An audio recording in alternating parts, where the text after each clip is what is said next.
اهلا بيكم في قناة وصفة سهلة. في الفيديو ده هنعمل وصفة لحمة طعمها حكاية.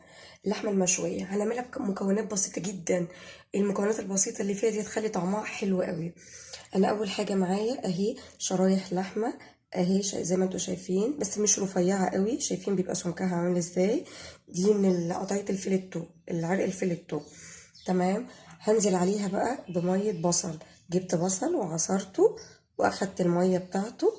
مية البصل في اللحمة يعني مش عاوزة اقول لكم تحفة، حاجة حلوة جدا. هنزل عليها بقى بحوالي كده ربع معلقة من الفلفل الاسود، وهنزل معاها بحوالي نص معلقة من الملح، معلقة صغيرة طبعا مش معلقة كبيرة، طبعا الملح ده بيكون حسب الرغبة. هقلب اللحمة مع مية البصل مع الملح مع الفلفل الاسود، وهسيبها في التتبيلة حوالي ساعة. ساعة في التتبيلة دي أقل حاجة، يا ريت لو نعملها من بالليل ونبيتها في التلاجة تبقى أفضل طبعا، بس مش أقل من ساعة. وبعد كده هرجع أوريكم تسويتها هتكون عاملة ازاي. انا دلوقتي جبت طاسة حطيت فيها حتة زبدة. الطاسة قبل ما احط الزبدة طبعا سخنتها كويس جدا.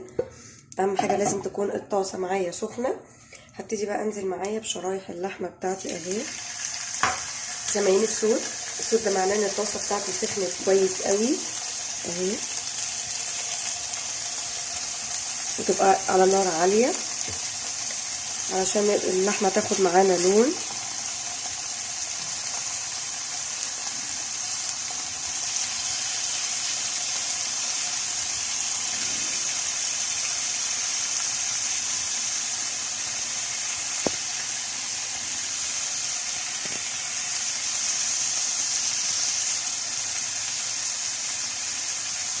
اهي بالشكل ده كده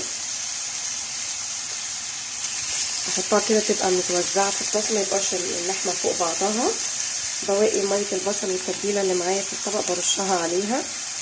اهي اللحمة قلبناها على الناحية التانية برضه عشان تاخد لون خفيف، ما ندوسش عليها قوي انها تاخد لون جامد، لان كده كده هتفضل على البوتاجاز وهتاخد اللون بتاعها هيغمق شوية، فما ندوسش عليها في التحمير عشان ما تغمقش معانا او تتحروق معانا، يبقى لون خفيف كده بس تديها الصدمة من على الجنبين.